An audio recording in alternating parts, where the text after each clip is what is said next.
السلام عليكم ورحمة الله تعالى وبركاته. رمانا صحابتينا يوتيوب كجنال كحرن باركا 252 هابين وناكسن أفر وناكسن انت ولي أفرين رمضان الكريم هالوسود وهذا مخال عصوب عن كهل الدون ورارك سوق ليبسكا كوحدو كبدا عكت برشلونة هذا جنال كباركا 252 كعصوب تاي سبسكرايب ساري سيكو سو غارا مخالين سو سعدا مخال كان شير ده سنين برشلونة iyo Juventus ayaa gaaray heshiis taasoo ah kooxda Juventus ay bixinayaan 25 milyan lagu daray Pjanic iyo De Sciglio si uu helaan daafac reer Portugal.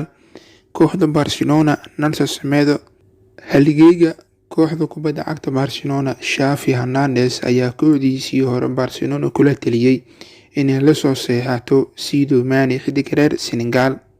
madaxweynaha horyaalka La Liga Jefer Tebes ayaa sheegay in horyaalka Spain la filayo inuu dib u bilowdo 12 Juun bisha soo socota.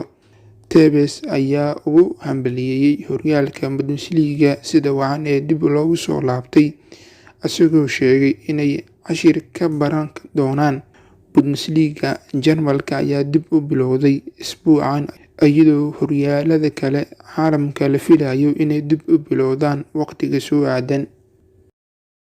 qodobka dooda caabuq wuxuu noqon doonaa ma isleedahay soo laabashada Luis Suarez iyo Dembele waxay dhibaato u noqon doontaa Anthony Griezmann. adig ahaan yaa jeclaaleed in saddexda hore ciyaaraan marka laga soo laabto haddii Dembele uu diyaar u noqdo?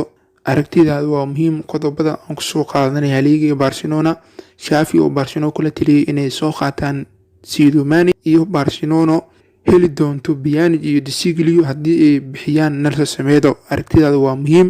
taageere janaalka baarka 252 rukumo janaalka intaan muuqaalka xiga isku arki doono. sidaas iyo nabadgelyo. wassalaamu calaykum waraxmatullaahi tacaala wabarakatuh.